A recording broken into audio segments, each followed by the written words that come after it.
네, 안녕하세요, 여러분. 8월 9일 금요일 아침입니다. 마하나마경 2개를 독송했더니 이제 6시 21분 되었습니다. 자, 어제까지 우리가 무명에 덮이고 가래에 묶여서 옮겨가고 윤회하는 중생, 그리고 3기의와 5계로서 공덕을 쌓을 것, 그리고 5계에 속한 두려움, 원망, 거슬림 없음이라는 이 무외시의 주제가 원망과 거슬림 없음으로 사무량심으로 연결되고, 사무량심은 관계의 성숙을 이끄는 것인데 마음속에 자비희사를 쌓는 거고, 그것을 몸과 말의 행위로 드러내 전달하는 사서법, 요런 세계로 편집된 경을 쭉 독송해 왔죠. 그리고는 어저께는 아주 현실적인 이야기로 이러한 것들이 다 더해져 가지고 우리가 살아가면서 생계를 두려워한다거나 내지 죽은 다음에 나쁜 곳에 태어날 것을 두려워한다거나 이런 5가지 두려움에 대해서 그런 두려움을 가질 이유가 없다.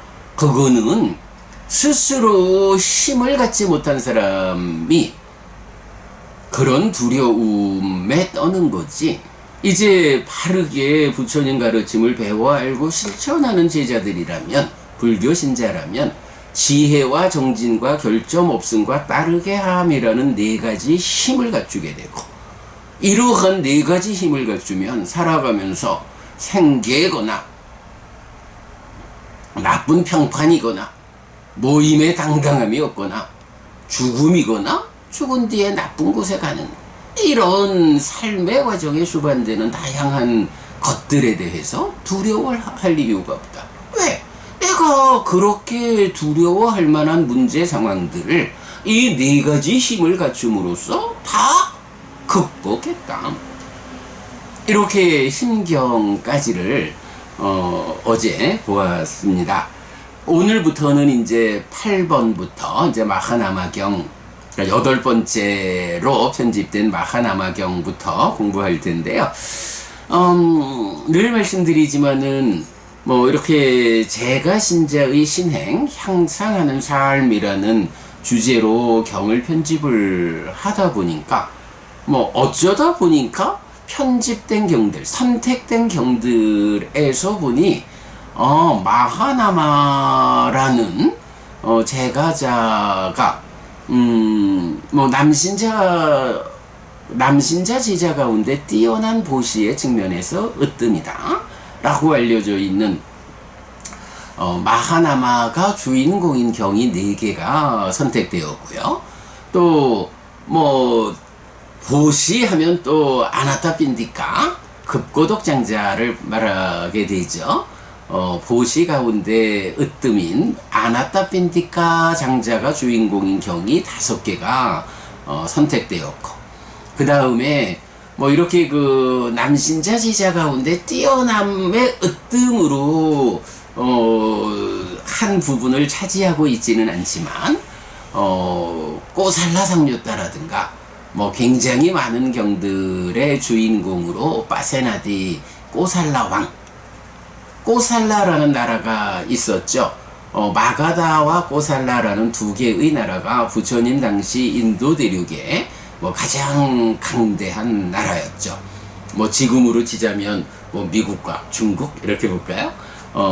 그 중에 한 나라인 꼬살라의 왕인 파세나디, 파세나디 왕이 주인공인 경이 또 4개, 요래서 모두 13개의 경이 8번부터 쭉 이어져 가고 있죠.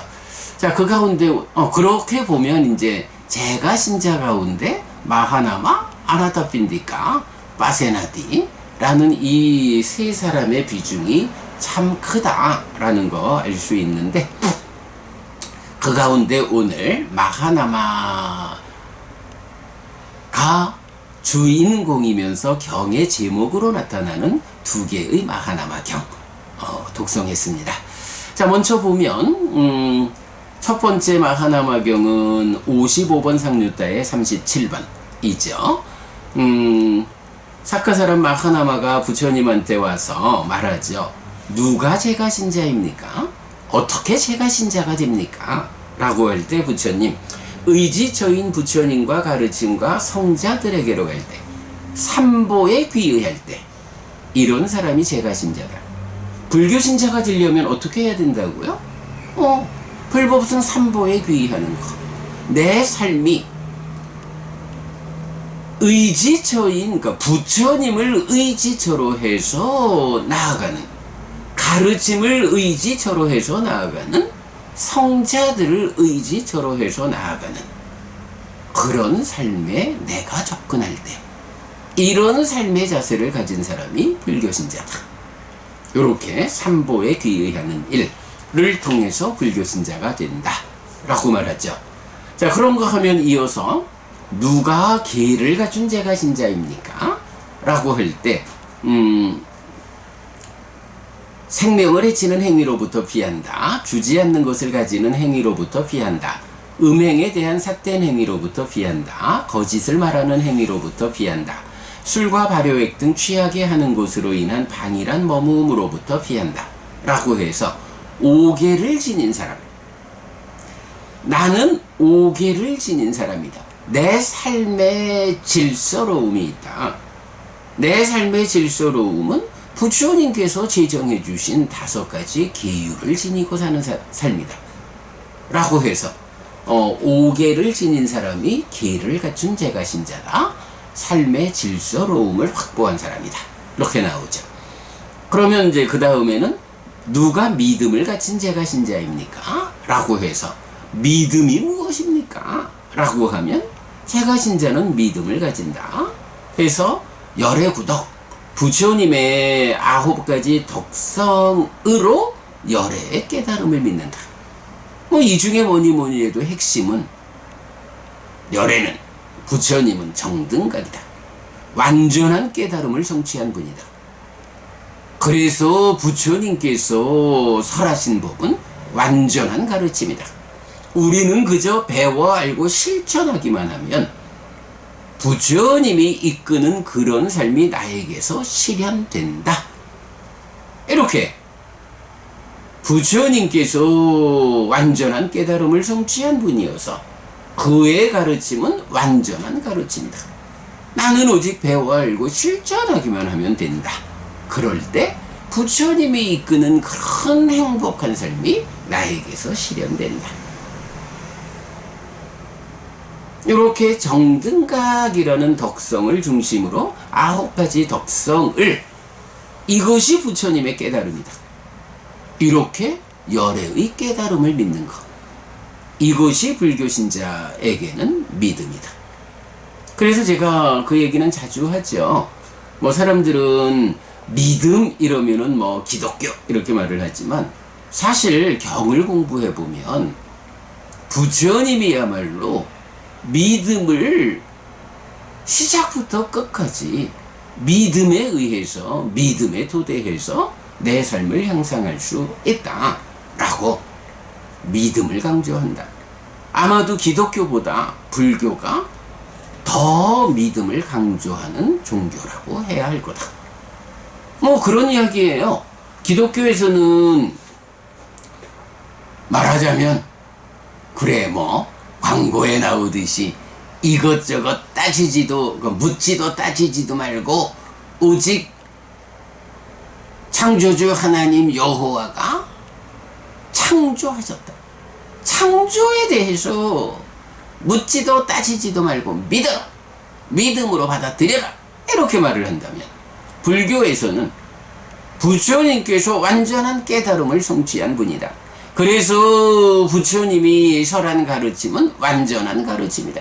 그러므로 나는 배워 알고 실천하기만 하면 부처님이 이끄는 그 완전한 행복이 나에게서 실현된다. 경은 전반적으로 묻지도 따지지도 말고 믿어라 이렇게 말씀은 안 하셔요. 정말로 부처님이 이렇게 완전한 깨달음을 성취한 분인가? 그래서 그의 가르침은 완전한 가르침인가? 라는 것을 부처님에게서 검증하라. 부처님의 삶을 부처님의 몸과 말과 마음으로 이루어지는 그의 행위를 잘 지켜봐라. 그의 행위가 요만큼이라도 탐진치에 의한 오염된 행위를 하고 있는가 검증하라. 그의 가르침을 우리가 가르침 그대로 배워 알고 실천하면 내 삶이 정말로 그가 이끄는 그대로 향상하는가 검증하라. 이런 검증의 결과로 확고히 믿는다. 그래서 시작은 사실은 그 검증이 쉽게 되지 않겠죠. 그리고 이제 지금 우리 같으면 경을 공부해서 경에서 발견하는 부처님의 모습을 그렇게 검증을 해야 하는데 초보자가 누구나 다 검증이 가능하진 않겠죠. 그러니까 일단 부처님은 이런 분이다 라고 수용하는 이렇게 이제 믿음이 시작하죠. 그리고 또 경에서는 완전히 깨달아서 본내다 하고 아라한이 될 때 그것이 믿음의 완성이다. 또 이렇게 말을 하죠. 결국은 믿음으로 시작해서 부처님에 대한 믿음으로 시작해서 내 삶의 완성으로서 검증을 끝내는 이런 믿음의 과정이 불교다. 불교가 기독교보다 더 믿음을 중요시하는 종교다. 근데 그러지 않겠어요? 우리가 가르침을 배워 알고 실천함으로써 내 삶을 향상해야 하는데 이 가르침이 정말로 내 삶을 향상으로 이끄는 가르침인가? 라는 그 길에 대해서 내가 확고하지 못하다면 한 걸음 갔다가 내가 잘 걸음을 떼었을까? 해서 망설이다가 뒤돌아가고 또 한 걸음 떼보고는 또 망설이느라 뒤돌아가고 바르게 믿음을 가진 사람은 10걸음 100걸음 나아가고 있는 동안에 믿음이 확고하지 못하면 한 걸음 두 걸음 갔다 뒤돌아왔다 뗐다 말았다 뗐다 말았다 이러느라고 못 가는 거죠. 세상 사람들은 불교 신자들이 얼마 전에도 보니까 불교 박람회에서 어떤 젊은 스님이 그랬다 하든가 부처님을 믿는 사람 손 들어보라고. 에이구 한 20%밖에 안 되네. 불교가 참으로 신기한 종교라고 묘한 종교라고. 불교 신자면서 부처님을 믿지 않아. 불교를 믿지 않아. 이게 불교의 특징이라고. 부처님은 한 번도 나를 믿으라는 말을 하지 않았다고. 이렇게 얘기하는 걸 보고 에이구 젊은 출가자가 공부를 좀 바르게 하지 공부를 안 하고 저렇게 경과 다른 이야기를 대중 앞에서 저 나이에 벌써 저렇게 시작하면 저렇게 해서 나이 들어가지고 세상 사람들의 스승이 될 수 있을까? 제가 좀 그런 생각을 했습니다만은 절대 그렇지 않습니다. 부처님이야말로 나에 대해서 믿어야 한다. 이 믿음이 어디에서 나와요? 바로 이제 이 신행 쪽에서 나오는 믿음계 보시 지혜 이런 제가자의 신행의 근본 가르침에도 나오고 수행에 의한 삶의 향상을 이끌 때도 믿음 정진 사띠 삼매 지혜 이런 5가지 힘 또는 5가지 기능으로 믿음 정진 희리 오따빠 지혜 이런 5가지 유학의 힘 또는 열애의 힘 삶을 향상으로 이끌자라고 내가 방향을 잡으면 어디 한 군데에서도 부처님은 열애에 대해서 이렇게 믿어라. 열애의 깨달음을 이렇게 믿는 사람이 믿음을 가진 자다. 이런 믿음 없이는 못 간다. 라고 당신의 깨달음, 당신의 가르침에 대해서 믿어야 한다. 라고 수도 없이 부처님은 직접 말한다. 공부하지 않은 사람이 대중 앞에서 참 불교는 묘하다고. 부처님은 자기를 믿으라는 얘기를 한 번도 안 했다고. 이런 정말 어리석은. 네, 뭐 이제 그렇게 하여간 믿음이 여러분 그렇고요. 그 다음에 이제 보시를 갖춘 제가신자라고 할 때는 뭐 보시에 대해서는 아주 정형된 문구가 있죠. 인색의 때에서 벗어난 심으로 자유롭게 보시하고 손은 깨끗하고 주기를 좋아하고 다른 사람의 요구에 응할 준비가 되어 있고 비품과 나눔을 좋아하며 제가에 선다. 이런 사람이 보시를 갖춘 제가신자다 라고 보시에 대해서 정의되고 있고요. 그 다음에 누가 지혜를 갖춘 제가신자입니까? 제가신자는 지혜를 가졌다. 자라남 줄어듦으로 이끌고 성스러운 꿰뚫음에 의해 바르게 괴로움에 부서짐으로 이끄는 지혜를 갖추었다. 지혜라는 거 이렇게 색수상행식 5온에게서 괴로움이 생겨나 자라나는 거죠. 괴로움이 줄어들어 소멸하는 거죠. 요런 자라남 줄어듦으로 이끌어가는 것이 지혜다. 성스러운 꿰뚫음, 무상고 무아라고 하는 사실을 꿰뚫어서 바르게 괴로움에 부서짐으로 이끄는 것, 이것이 지혜다. 그렇게 말하고 있죠. 보통은 이제 믿음, 계, 보시, 지혜의 네 가지 법으로 나오는데 이 경에서는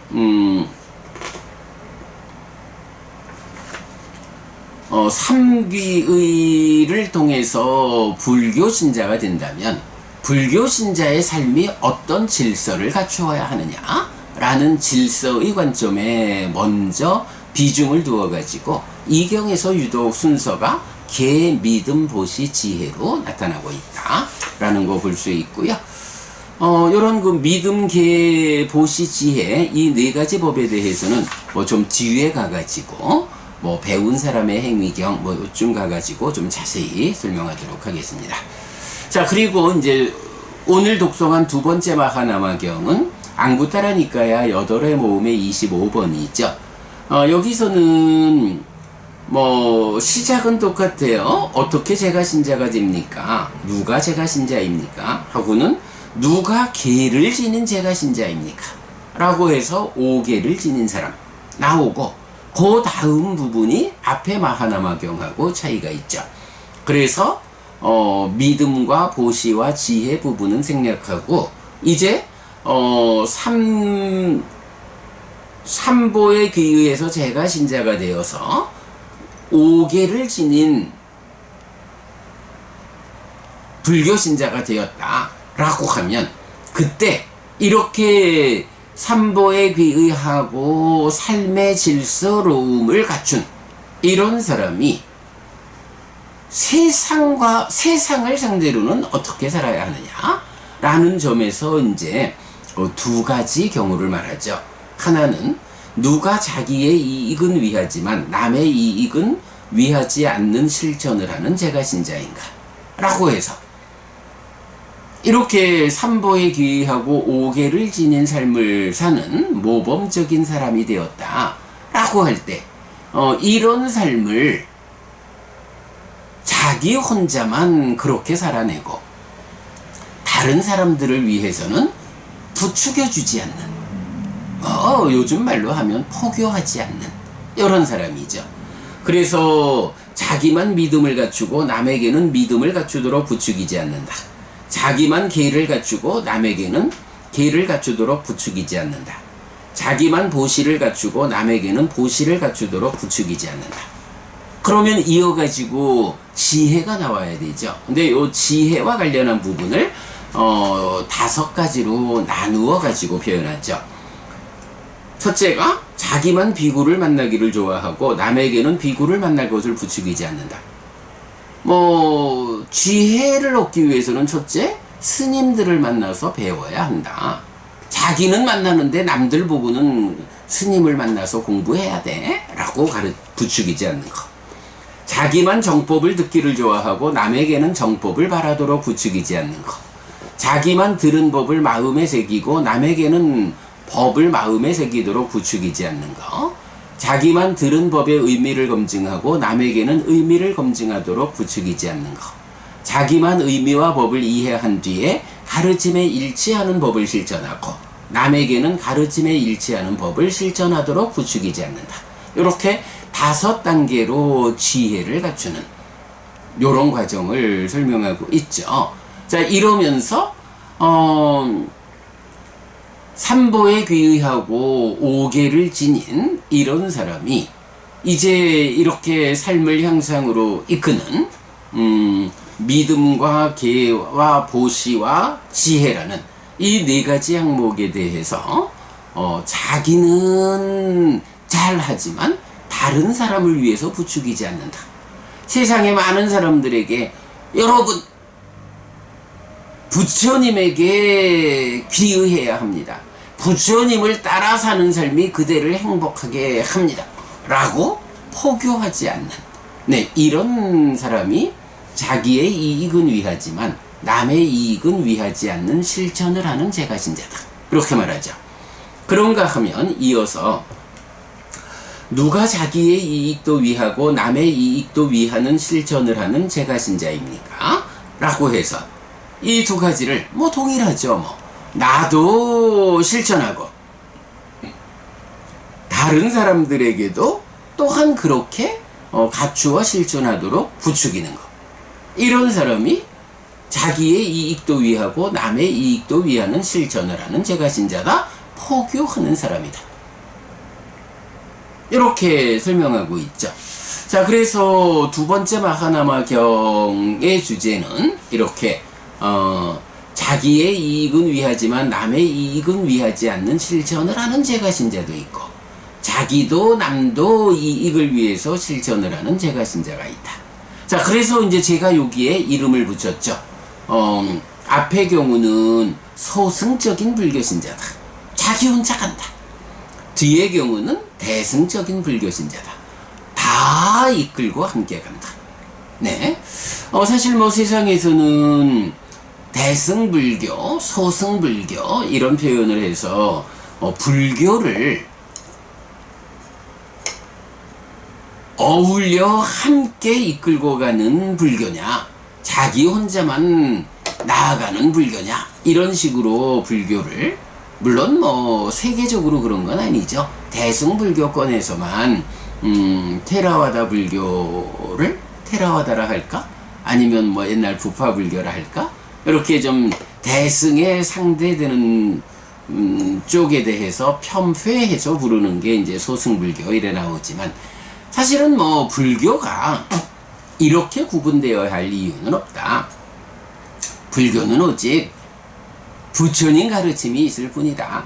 부처님 살아서 직접 설한 가르침을 기준으로 이 가르침에 부합하면 이 가르침 그대로면 부처님 가르침이고, 이 가르침 아니면 불교 아닌 거죠.